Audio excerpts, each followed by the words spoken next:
रात का वक्त था और अंधेरी सड़क पर रिमझिम अपनी लाल ड्रेस पहनकर गुस्से में कहीं जा रही थी। ओफो, ये माँ भी ना, जब भी मुझे किसी पार्टी में जाना होता है हमेशा मेरा मूड खराब कर देती है। तभी अचानक से रिमझिम का फोन बजता है। रिमझिम फोन उठाती है। ये उसकी सहेली मीना का फोन था, जिसकी बर्थडे पार्टी में वो जा रही थी। हाँ मीना, बस रास्ते में ही हूँ, एक भी ऑटो वाला नहीं मिल रहा, क्या करूँ? हाँ बस आधे घंटे में आ जाऊंगी, थोड़ा इंतजार करना। तभी अचानक से रिमझिम के पैर के नीचे एक पत्थर आ जाता है और उसकी हील्स टूट जाती है। ओह नो, ये क्या हो गया? हाँ, मेरी तो किस्मत ही खराब है, जब देखो तब कुछ ना कुछ बुरा ही होता रहता है। पहले ऑटो नहीं मिला और अब हील्स भी टूट गई। अब पार्टी तक कैसे पहुँचूं? और वहाँ पहुँच भी गई तो सब मेरा कितना मजाक उड़ाएंगे। रिमझिम को कुछ समझ नहीं आ रहा था कि वो क्या करे। टूटी हील्स में आगे भी नहीं बढ़ सकती थी। थोड़ा दूर चलने पर उसे कुछ नजर आया। अरे लगता है कोई चप्पल का शोरूम है, यहाँ चलकर देखती हूँ, शायद कोई ढंग की सैंडल्स मिल जाए। रिमझिम उस शोरूम के अंदर घुस जाती है। अंदर लाइट जल रही थी, मगर उन्हें बेचने के लिए एक भी आदमी नहीं था। ओह माय गॉड, कितनी सुंदर हील्स है यहाँ और कितनी सस्ती भी। ये शोरूम तो बड़े बड़े ब्रांड्स को भी फेल कर देगा। रिमझिम उन ब्लैक हील्स को पहनकर आईने में देखती है। ये उसी का साइज था।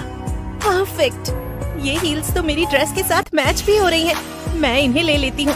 हाँ, एक्सक्यूज मी, कोई है क्या दुकान में? लेकिन बहुत बुलाने के बाद भी वहाँ कोई नहीं आता।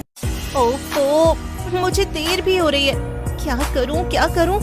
हाँ, एक काम करती हूँ, कल दोबारा यहाँ आकर पैसे दे दूंगी। हाँ। और फिर बिना कुछ सोचे समझे ही रिमझिम वो ब्लैक हील्स पहनकर शोरूम से बाहर निकल जाती है। लेकिन बाहर निकलकर अचानक से उसे कंधे पर थोड़ा भारी महसूस होता है। ये क्या? ये भारी सा क्यों महसूस हो रहा है? नहीं, ये सब छोड़ो, पार्टी में जाती हूँ, आज तो खूब एंजॉय करूँगी। ये रिमझिम एकदम खुशी खुशी पार्टी में पहुँचती है। हाय दोस्तों, देखो मैं भी आ गई। मीना, जन्मदिन की बधाई हो। लेकिन जैसे ही सब रिमझिम की तरफ देखते हैं, उनके होश उड़ जाते हैं। सब एक साथ चिल्लाते हैं, बचाओ, भागो भागो, चुड़ैल! क्या? ये क्या? सब मुझे चुड़ैल क्यों बोल रहे हैं? रुक जाओ सब लोग। रिमझिम, क्या ये कोई कॉस्ट्यूम है? मगर मैंने तो ऐसा नहीं बोला था कि मैं कोई फैंसी ड्रेस पार्टी कर रही हूँ। क्या कॉस्ट्यूम? क्या यार रिमझिम, इतनी कमाल की नकली चुड़ैल कहाँ से बनाई? एकदम असली लगती है, हम सब तो डर ही गए थे। ये तुम सब क्या कह रहे हो? मुझे कुछ समझ नहीं आ रहा। मैं कुछ पीने जा रही हूँ। तभी रिमझिम के कंधे पर बैठी चुड़ैल डरावनी आवाज में कहती है,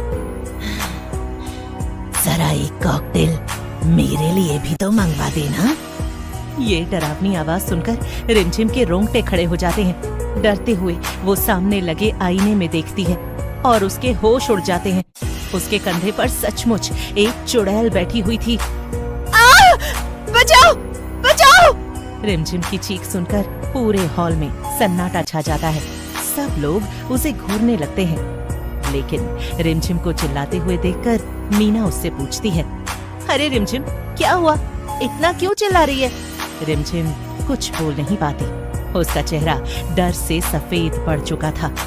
चिल्ला क्यों रही है? अभी तो खेल शुरू हुआ है। रिमझिम घबरा जाती है और डर के मारे वो भागती हुई पार्टी से बाहर निकल जाती है। नहीं, ये मेरे साथ क्या हो रहा है? हाँ। चारों तरफ अंधेरा और सन्नाटा था। तभी उसके कंधे पर बैठी चुड़ैल जोर से हंसती है। भाग ले, जितना भागना है, लेकिन मैं तो यही हूँ और यहाँ से कहीं भी नहीं जाने वाली। तुम कौन हो और मुझसे क्या चाहती हो? मैंने तो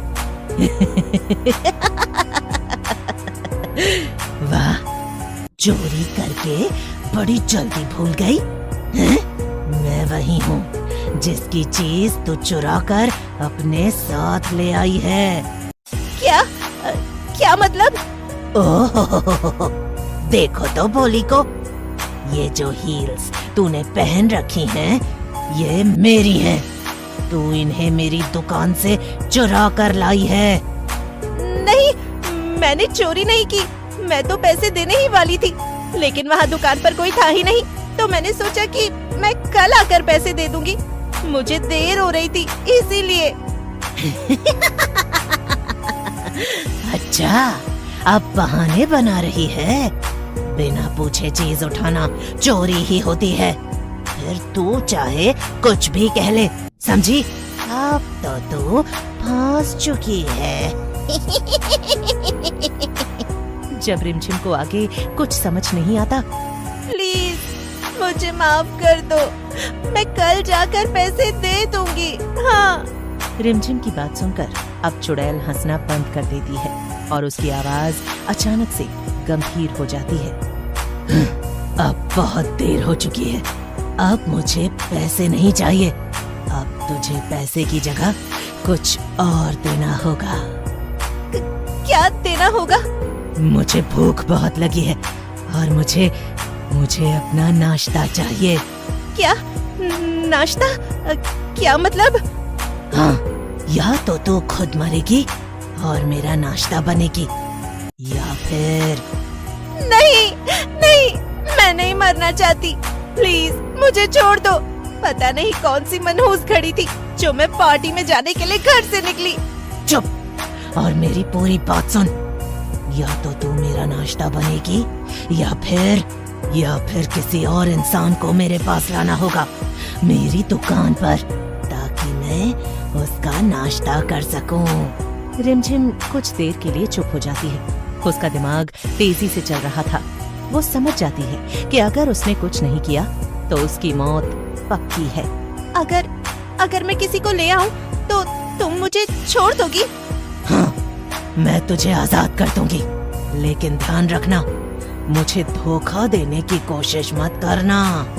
रिमझिम एक गहरी सांस लेती है और थोड़ा संभल कर कहती है, ठीक है, मैं किसी को ले आऊंगी, लेकिन एक शर्त है। क्या? कैसी शर्त? अगर तुम ऐसे ही मेरे कंधे पर बैठी रहोगी तो कोई भी तुम्हें देखकर दूर से ही भाग जाएगा। फिर मैं किसी को यहाँ लाने के लिए अपने जाल में कैसे फंसाऊंगी? इसीलिए अगर तुम्हें नाश्ता चाहिए तो मेरे कंधे से उतरना पड़ेगा, यही शर्त है। बात तो सही है तेरी। हाँ, इसीलिए तुम्हें मेरे कंधे से उतरना होगा। तुम एक काम कर सकती हो, तुम वापस अपनी दुकान में चली जाओ, फिर मैं किसी को बहाने से वहाँ ले आऊंगी, ये बोलकर कि वहाँ शोरूम में तो बड़ी अच्छी और सस्ती सैंडल्स मिलती हैं। कुछ सेकंड्स तक चुड़ैल ने सोचा और फिर हंसते हुए बोली, मानना पड़ेगा, चालाक तो है तू। ठीक है, मैं तेरी बात मान लेती हूँ और दुकान चली जाती हूँ। ये कहकर चुड़ैल रिमझिम के कंधे से उतर जाती है और रिमझिम को बहुत ही हल्का महसूस होता है। लेकिन याद रखना, अगर तू नहीं आई तो मैं खुद तुझे ढूंढकर खा जाऊंगी। हाँ, मैं जरूर आऊंगी। भला तुम्हें कोई धोखा कैसे दे सकता है? रिमझिम की बात सुनकर चुड़ैल हवा में गायब हो जाती है। रिमझिम कुछ सेकंड्स तक वहीं खड़ी रहती है, फिर अचानक वो पूरी ताकत से उल्टी दिशा में दौड़ने लगती है। वो भागते भागते दूर निकल जाती है। उसके चेहरे पर डर के साथ साथ थोड़ी राहत भी थी। उसी रात रिमझिम अपने घर वालों के साथ शहर छोड़कर भाग जाती है। लेकिन अगली रात उस सुनसान लड़की पर वही चप्पल की दुकान फिर से खुली हुई थी और अंदर अंधेरे कोने में वही चुड़ैल खड़ी थी, क्योंकि वो अभी तक रिमझिम का इंतजार कर रही थी। जिसने मुझे धोखा दिया वो काम से गया। तभी एक दूसरी लड़की श्रेया वहां से गुजरती है। वो धीरे धीरे दुकान के अंदर चली आती है। आजा, एक और मेहमान। मिल गया मुझे मेरा नया शिकार।